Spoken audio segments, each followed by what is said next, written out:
Meus colegas, eu não vos vou aborrecer com citações dos meus livros, obviamente.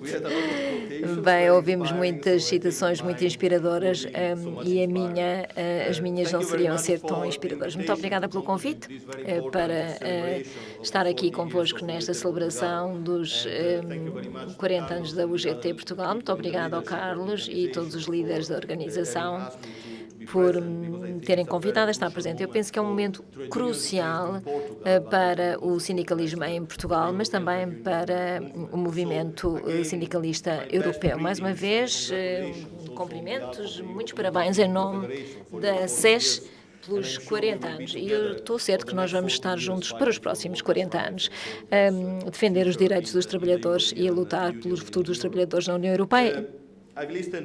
Eu ouvi as diferentes perspectivas que ouvimos nas diferentes palestras de hoje. Eu tenho a impressão que nós temos três desafios principais.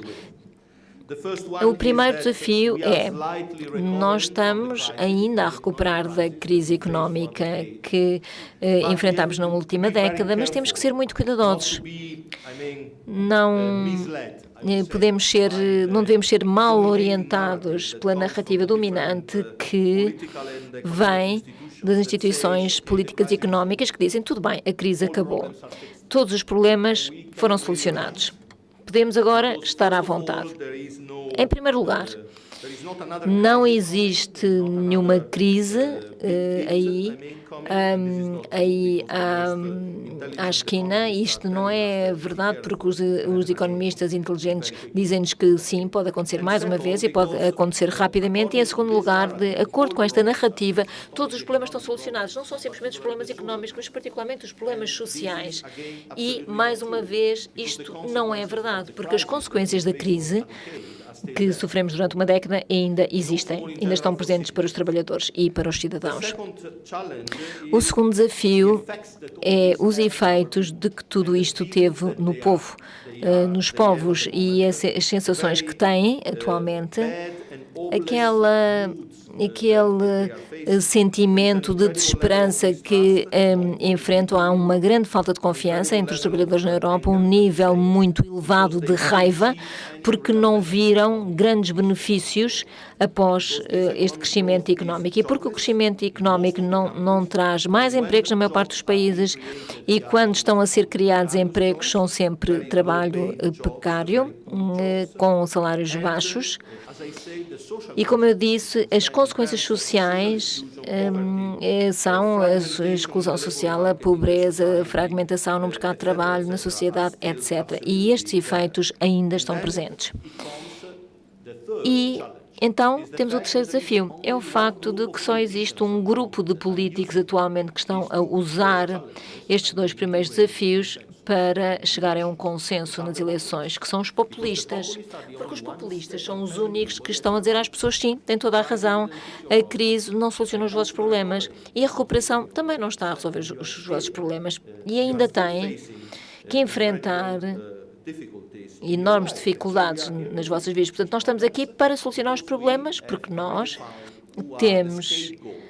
já encontramos quem são os culpados desta situação em que se encontra. É a Europa, são os políticos, são os imigrantes, etc. A globalização, claro, e muitas vezes também são os sindicatos.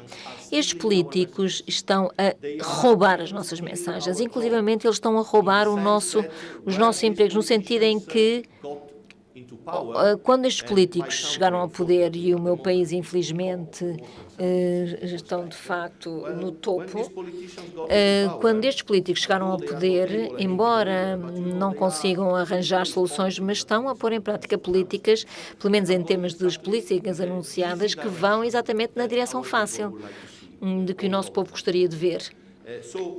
Portanto, estes são os três grandes desafios, e não são simplesmente desafios para os políticos mais tradicionais, progressistas, conservadores, democráticos, etc. São os desafios também para o movimento sindicalista, e temos que ver como é que nós podemos ir ao encontro destes desafios. Porque, claro, Podemos recordar às pessoas os valores democráticos, os valores europeus, as regras da Europa, os elementos fundamentais do projeto europeu. Podemos recordá-los do diálogo social, aquilo que os sindicatos fizeram nos últimos 20, 30 anos, e o João Lapa sabe muito bem, e o João Assis também, todos eles muito bem sabem, mas as pessoas não querem saber, simplesmente não se preocupam nada com isto. Infelizmente, nem se preocupam já com valores, porque aquilo que eles estão a enfrentar são problemas muito grandes. E se nós não formos capazes de lhes dar soluções concretas, enquanto movimento sindical, podemos recordar-lhes todos os valores. Eles vão continuar a votar pelos partidos populistas. E após as últimas eleições, algumas das nossas confederações, alguns dos nossos membros nos diferentes países da Europa, eles fizeram inquéritos entre os eleitores. Portanto, não estamos a falar de trabalhadores, não estamos a falar de entre membros do sindicato, e mais de que 35% dos membros sindicalizados votaram pelos movimentos populistas de extrema-direita nas últimas eleições. E um outro terço dos seus membros nem sequer foram votar. Isto significa que mais de 60% dos nossos membros ou não votam ou votam pelos populistas. Isto é um problema que nós não podemos ignorar. Nós não podemos virar as costas e pensar que as mensagens antigas se adaptam às novas situações. Isto não quer dizer que é a situação pior a que já vivemos, não, porque eu recordo muito bem quando o vosso compatriota era presidente da Comissão Europeia. Nós tivemos muitos problemas com o professor Juncker e com o Timmermans, mas o tempo do presidente Barroso ainda foi o pior. Este foi, de facto, o pior tempo, porque ele destruiu o diálogo social. Não havia nada, não havia possibilidade nenhuma de conseguir nada. E, sendo totalmente honesto, o meu próprio compatriota, o Sr. Prodi, que era progressista, teoricamente, quando foi presidente da Comissão, sabe muito bem, o diálogo social também não estava assim tão bem. E o João Laparre sabe muito bem. Eu estive em algumas conferências com ele e ele nunca refere o diálogo social quando fala da Europa. O defensor dos progressistas, ele nunca referia os parceiros sociais quando falava da Europa, quando falava do projeto europeu. Bem, existe uma espécie de distorção quando olhamos para a realidade, e aquilo que os nossos amigos em termos políticos e aquilo que os da nossa família fizeram nos últimos 15 a 20 anos, começaram com o Prodi, o Sr. Schröder na Alemanha, o Tony Blair no Reino Unido, e continuando com outros que apareceram posteriormente, os progressistas na Europa simplesmente adoptaram a agenda neoliberal. E provavelmente também faz parte, isto também é parte do problema, o facto que nós, enquanto família progressista, não fomos capazes de interpretar o tipo de crise e da globalização que estávamos a enfrentar de uma maneira nova. Nós não conseguimos dar um novo futuro às pessoas, e por isso fizemos as regras do Pacto Social, do Pacto de Estabilidade e Desenvolvimento, este tipo de governação económica como a única possibilidade. Não há uma outra alternativa, não foi simplesmente o slogan dos conservadores, também era o slogan dos progressistas.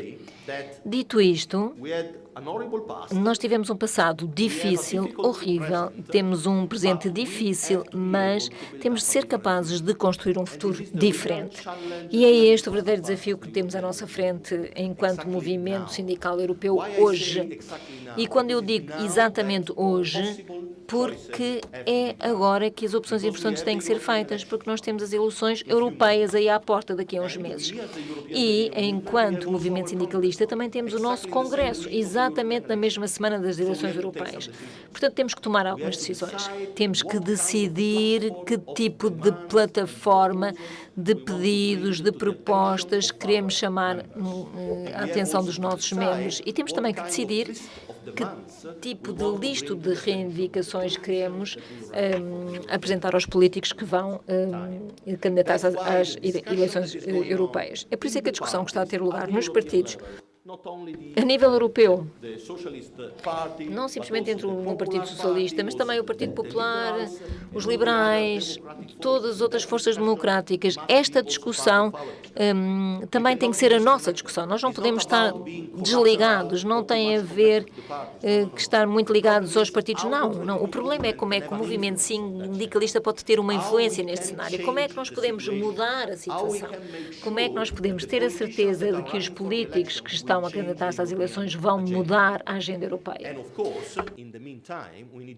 E, ao mesmo tempo, precisamos também de fazer alguma coisa nestes próximos meses para garantir aos trabalhadores que não tem simplesmente a ver com os resultados das próximas eleições. Tem a ver também com aquilo que nós somos capazes de fazer agora. Porque há muita coisa que pode ser feita para reconstruir a Europa social antes das eleições europeias.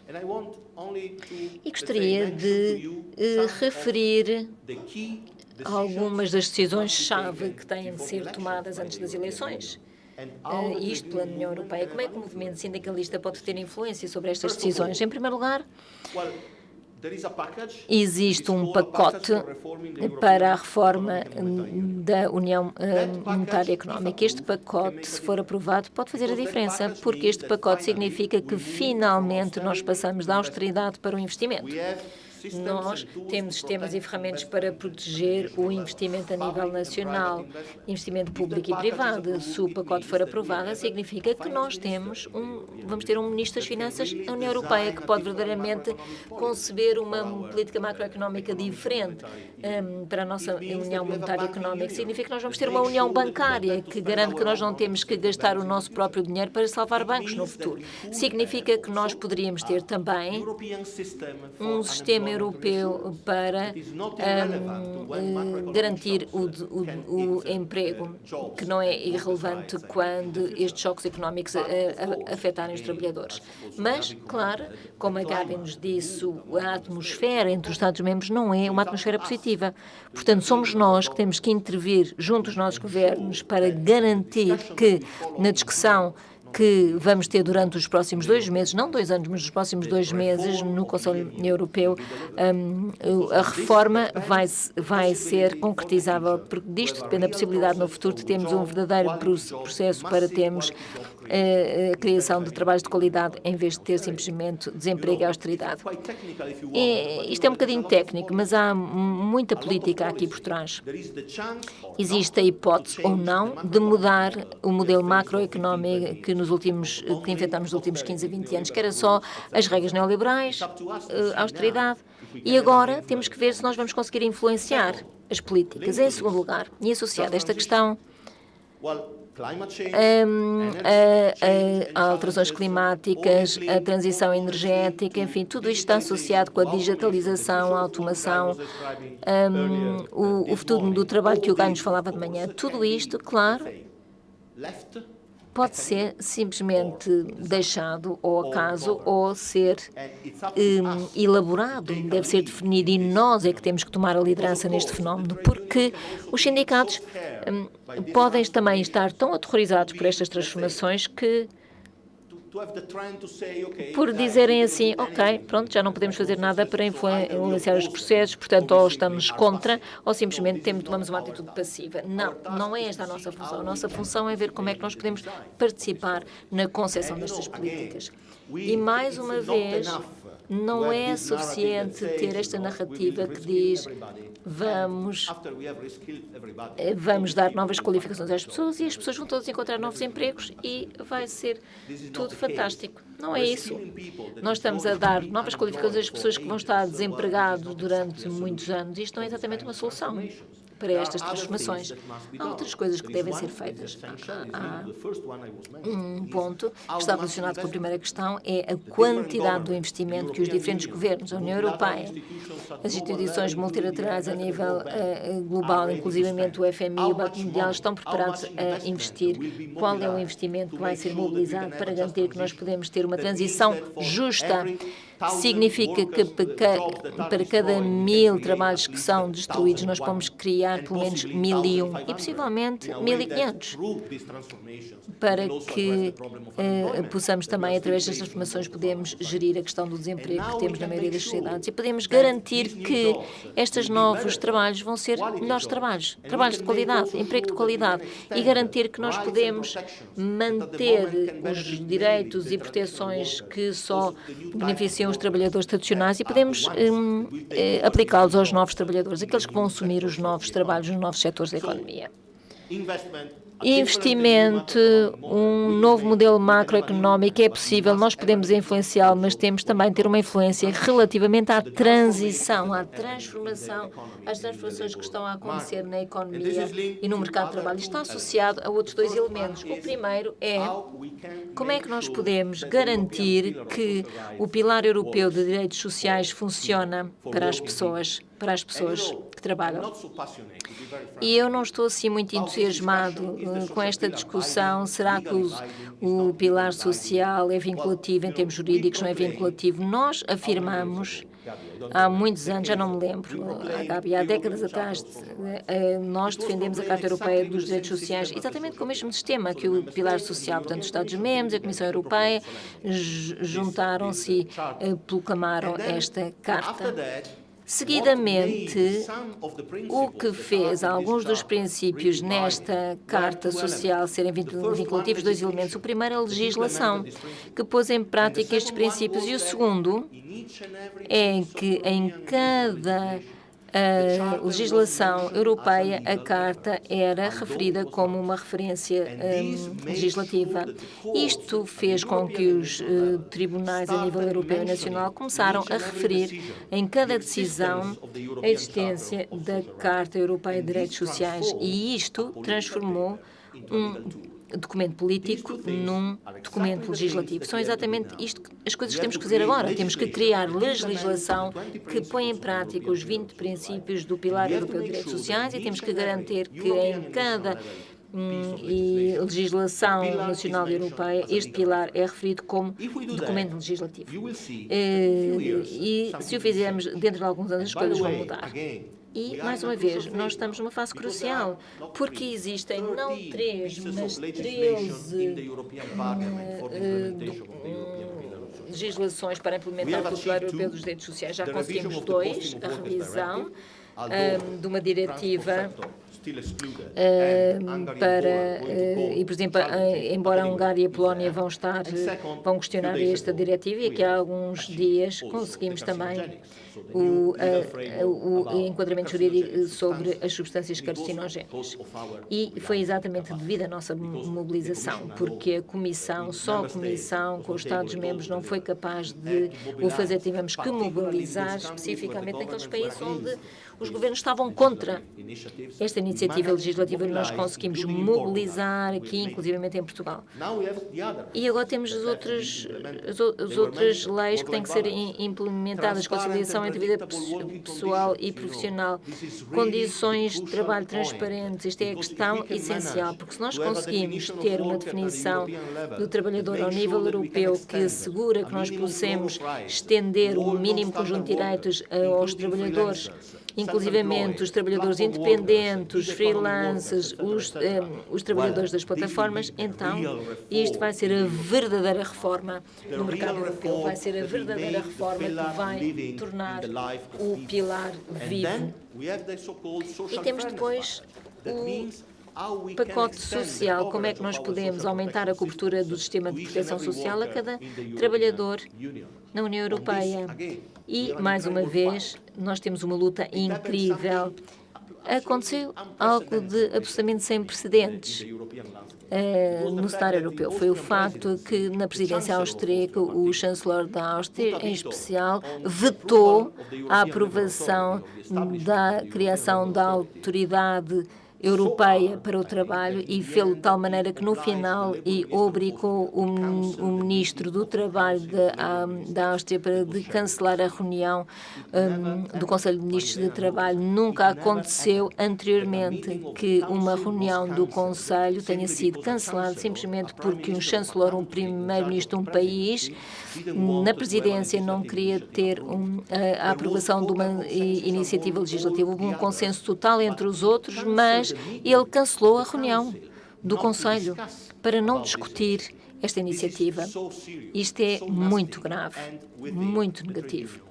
E os sindicatos têm que protestar com vozes muito altas. Entretanto, a reunião foi cancelada, era a semana passada, já não foi feita, mas temos a possibilidade, no Conselho de Dezembro, e falámos com o vosso Ministro, temos a possibilidade, no Conselho de Dezembro, garantir que o Conselho vai tomar uma decisão positiva sobre estas iniciativas legislativas pendentes, de modo que nós possamos, de facto, fazer com que esta legislação seja aprovada antes do fim da legislatura do Parlamento. Portanto, há uma hipótese de mudança. Mas depende muito de nós, da nossa capacidade de nos mobilizarmos, da nossa capacidade não simplesmente de mobilizar nas ruas ou comunicados da imprensa, tem a ver com negociações, tem a ver com as nossas capacidades de colocar pressão sobre o governo e discutir com os ministros do trabalho, os primeiros ministros de cada país, com a Comissão, com o Parlamento a nível europeu e garantir que vão na direção certa e que tomem as decisões essenciais. Porque o que a Gabi disse é verdade. O cenário institucional mudou completamente. No passado, estávamos habituados a ter as negociações com os empregadores ao nível europeu, alcançámos acordos importantes, os acordos eram automaticamente transpostos através das diretivas. Mas após a crise, após as medidas de austeridade, após a nova governação económica da União Europeia, esta abordagem comunitária foi morta e todo o poder decisório passou para os Estados-membros e para o Conselho. E os sindicatos e os empregadores também, parcialmente, perderam-se.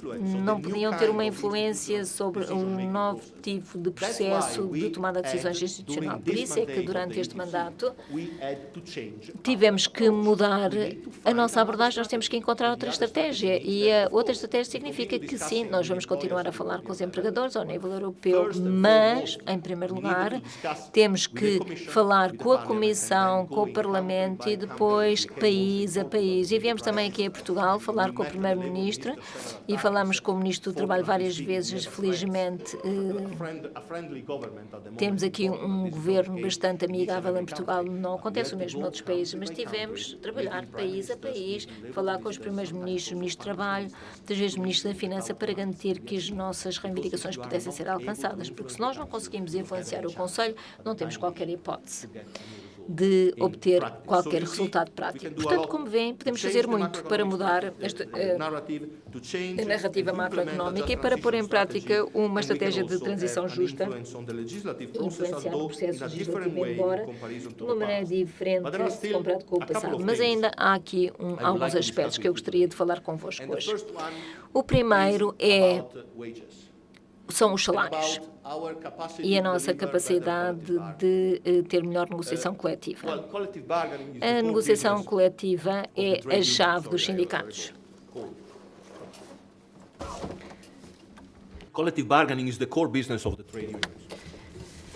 A negociação coletiva é o principal negócio dos sindicatos, mas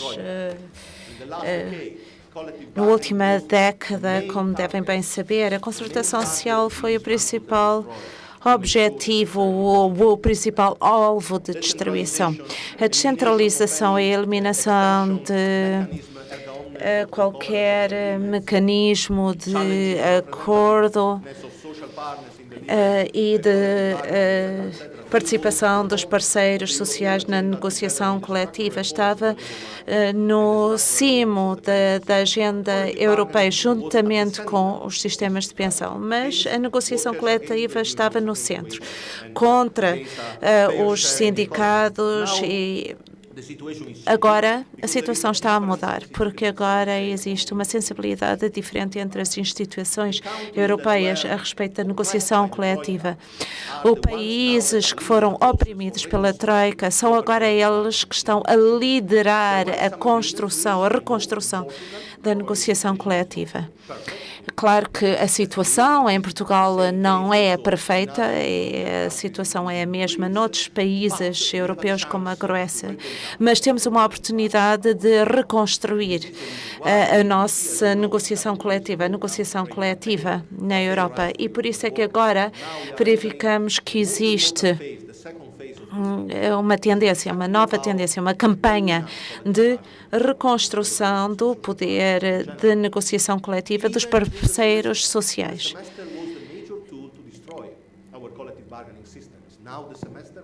Mesmo através do semestre, porque o semestre antes era a ferramenta de destruição da negociação coletiva. Inclusivamente a reconstrução das instituições da negociação coletiva. E a transição da economia socialista para a economia livre no país de leste. A negociação coletiva é também uma ferramenta de justiça e de igualdade e também para o crescimento económico sustentável. É também uma ferramenta macroeconómica. Não se cinge à justiça social, serve também outro modelo macroeconómico. E, por fim, a migração. Não podemos ignorá-la. Claro, naturalmente. Insistimos e já vimos, juntamente com os nossos afiliados, temos trabalhado com eles para que a União Europeia não perca a sua face. Porque o que aconteceu foi perdemos a nossa alma da União Europeia, na forma como tratamos da crise de migração. O que a União Europeia fez, o que a União Europeia não fez foi vergonhoso, inaceitável. E o que as forças de extrema-direita repetem todos os dias, inclusivamente no meu país, sobre os migrantes, são notícias falsas e são notícias desumanas a todos os níveis, porque podemos provar com números, com factos, que o contributo que os migrantes trazem para as nossas economias, para as nossas sociedades, é no mínimo o dobro daquilo que retiram do sistema social, etc., etc. Porque, claro, graças a boas ideias, os factos não são suficientes, porque este movimento é tão negativo, tão mau, que é tão difícil de convencer as pessoas da realidade. E por isso mesmo temos que agir a dois níveis. O primeiro nível é muito prático. Temos que insistir na integração dos migrantes, insistir na igualdade de tratamento, mas mudar também a percepção. Para mudar a percepção dos nossos membros, temos que provar que não é verdade que os migrantes chegam para lhes roubar os empregos, para lhes roubar as casas. Não é verdade que os migrantes são os inimigos, mas o inimigo é a austeridade, o facto de não existir emprego para todos, que não existem empregos de qualidade e que os salários são muito baixos para todos, que não existe negociação coletiva, que não existe habitação para todos, que não existe proteção social para todos. Primeiro para os trabalhadores nacionais e depois para os migrantes.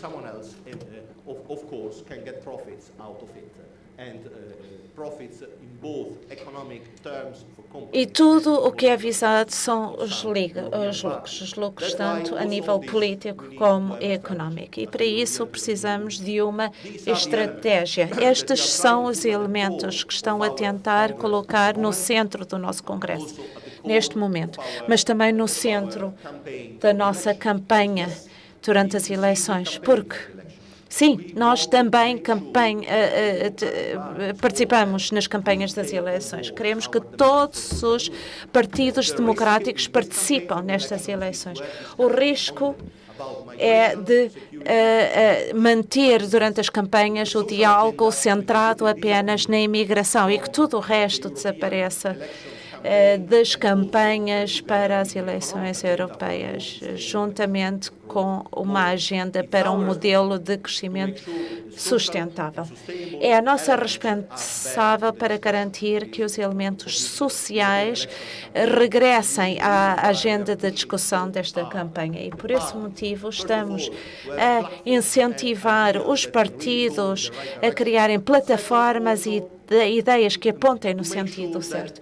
E, em segundo lugar, assegurar que eles não selecionem os candidatos errados para a presidência da Comissão Europeia. Existem coisas muito estranhas a ocorrerem, principalmente na nossa família, com pessoas que estiveram no topo da agenda liberal e agora, de repente, tornaram-se os melhores candidatos para o Partido Socialista Europeu. Porque se continuarmos a agir como sempre, então não haverá esperança no futuro para nós, para os trabalhadores, para os povos da União Europeia. Precisamos de uma mudança e estas eleições serão uma mudança, sem dúvida. Se para melhor, se para pior, dependerá de todos nós. Obrigada.